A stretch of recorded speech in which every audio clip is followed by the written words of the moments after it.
Just to put it simple, you see Al-Shabaab as part of the resistance and you support them. These are Somalis. Are Shabab Somalis?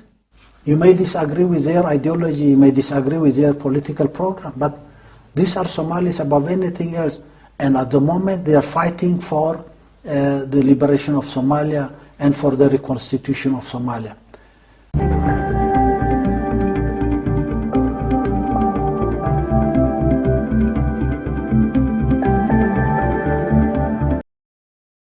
My first question is an obvious one. What sort of relationship do you have with the Islamists fighting in Somalia, Hizbul Islam and Al-Shabaab?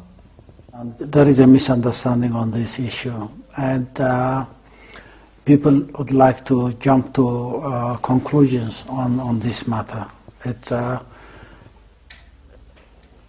a distortion of the long-term historical relationship with all Somalis.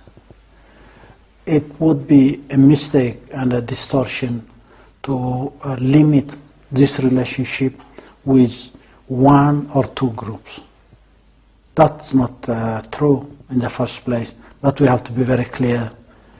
We are with Somali resistance. The Somalis have resisted all sorts of interventions.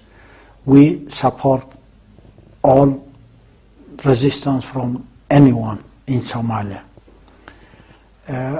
Somalis have worked with outside forces for money, for fame, for what have you. They have collaborated with outsiders. We are against collaborators. We are with Somalis. But Al-Shabaab, for example, is regarded as a terrorist organization. Don't you think if you say we support Al-Shabaab, that would put you into conflict with powerful governments? Now look, putting aside what superpowers or powerful governments think now, we may not agree with the ideology of Al-Shabaab. Somalis may not agree with the ideology of Shabaab, but it's up to them to have their own ideology. You need to respect their choice. Categorizing anyone, political group, as terrorist is not qualified as a common understanding of that qualification. Now, anyone in any government will call an opposition a terrorist organization. One superpower categorizing terrorism, and that qualification is not acceptable to anyone's definition. It's only the United States, and particularly during the previous administration of President Bush, that blew this idea out of proportions. And anyone who disagrees with the United States is a terrorist. Now, do we endorse that idea? We don't share that approach. I mean, we cannot endorse terrorism. No one wants terrorism of any form, in any circumstance, but to qualify every resistance as terrorist and try to complicate the main issue or even distort the main issue from ideologies or extremism here or there, especially in Somalia. In Somalia, it's a distortion. It's a clear distortion. In fact, one has to ask very simple questions. It is a categorization of Somalis, or is a categorization coming from outside? And we believe Al-Shabaab are part of the political fabric in Somalia. The West accused Eritrea giving weapons and financial support to Al-Shabaab. Is that true? Now look, I wish I wish we had the resource and we had the ability to support Somali resistance in any way. Physically, it has not been possible. Theoretically, we may want to see that happen. As long as this conflict continues, we remain supportive of the resistance in Somalia in any form. But one could argue that since the Ethiopians left, there's no good reason why Al-Shabaab would resist to anyone, if you like. I mean, there's a recognized transitional federal government. Who are they resisting? But Ethiopia's intervention is in keeping Somalia divided. Somalia will have to be divided into smaller entities. This has to be left to them, but Ethiopia and the United States have wanted Somalia to be erased from the map. How do you erase Somalia from the map? You maintain Somalia divided into entities for an indefinite period of time. Unless this problem is solved, it will be very difficult to imagine that the Horn of Africa will enjoy stability or peace. The question now is, well, we have a new government. What is this new government?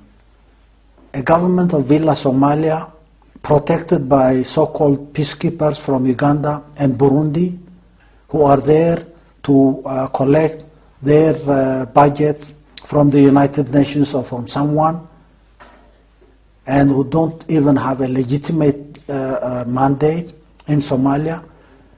How long can this continue? How long can you have governments in Villa Somalia imposed by outside forces and reject the choice of the Somali people? Our position, as I indicated earlier, was supporting Somali rights, Somali sovereign rights, Somali right to independence, Somali people's right to unity, and Somali sovereignty above anything else. We support that, and as long as that is not respected, we definitely will support every Somali resisting external intervention. So it's not as simple as Ethiopia getting into Mogadishu and pulling out and leaving a vacuum and putting in place a government like Abdullah Yusuf's government and Abdul Qasim Salah's government. We have nothing against the personalities. It's not a matter of personalities. This is a basic question that deals with the rights of Somalis as a nation. So, just to put it simple, you see Al-Shabaab as part of the resistance, and you support them. These are Somalis. Are Shabab Somalis? You may disagree with their ideology, you may disagree with their political program, but these are Somalis above anything else. And at the moment, they are fighting for the liberation of Somalia and for the reconstitution of Somalia. Whether Somalia will adopt Sharia or not will have to be left to the Somalis. I don't think we have to demonize Al-Shabaab or any other Islamist organization in Somalia, because the last 4 or 5 years have witnessed the emergence of Islamist tendencies in Somalia as an alternative to the politics of warlords in Somalia.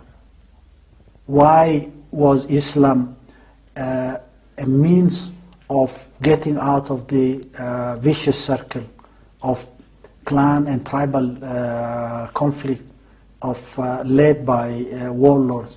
Why did Somalis appreciate Islam as a way out of the reality? It's not extremism. It's because of the reality that has brought about devastation in Somalia that Somalis have preferred to adopt Islam as a way out of the reality. There could be extremes here and there, but that does not deny the fact that this is a choice of the Somali people. The TFG, Sheikh Sharif, the AU, IGAD, the US, EU, you name it, they all accuse your government of supporting the Islamists. Don't you think all these different bodies have a good case against your government?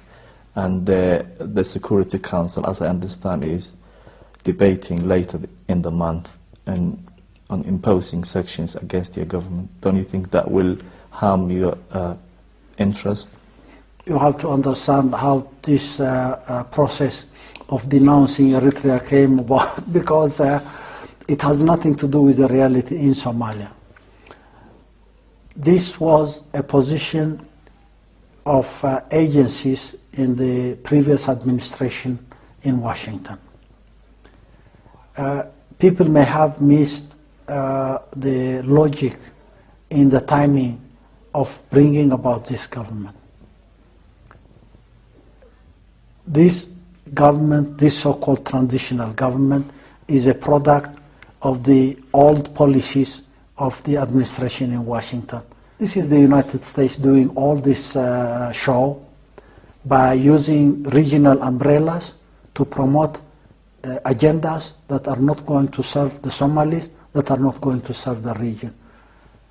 Eritrea becomes a scapegoat because Eritrea was the only country in the region that challenged the invasion of Somalia by Ethiopian troops in 2006 and questioned the legitimacy of governments imposed from outside in behalf of the Somali people, and continues to reject any external intervention in Somali affairs. So you can understand that this is a very obvious move on the part of the United States, which has its own special agenda. And this is not particularly the policy of the present government. It's been a policy of previous governments, even before Bush. For the last 20 years, in the history of the confusion in Somalia, the main actor behind the confusion, invasion, warlordism in Somalia was the United States. Why? It's an obvious question with obvious answers for everyone to know, and what we have seen in the last few months on the level of IGAD or the African Union. It may go to a higher level, but still it's the same show. Mm-hmm. So don't you think that if the UN Security Council imposes sanction on you, that would seriously harm your development? It's illegal in the first place. Mm. It's illegal. It does not have any legitimacy. On what grounds would the United Nations impose sanctions on Eritrea? It's fabricated stories that have become Hollywood films about Eritrea supplying Somalia with weapons, or someone named Sakharov was there. A Canadian filmmaker has come up with evidences about Eritrea providing extremism in Somalia. This is false. If the UN is going to take a resolution based on this false information and assumption, it's illegitimate in the first place. But that is not the only issue. The question is, the United Nations will be party to the complication that may result as a consequence of the external intervention that we see happening in Somalia. It's illegitimate in the first place. It's not based on fact or evidences. It's simply a fabrication by special interest groups in Washington who would like to find a justification for their wrongdoing in Somalia. Bring evidences, if you have evidences. What are you talking about? Weapons? When you are supplying warlords and we are imposing a situation by force in Somalia, why do you have to accuse Eritrea of getting involved in Somalia? And one very simple fact, Somalia does not need weapons. Somalia is a place where you can think of one Somali having 3 Kalashnikovs and maybe more.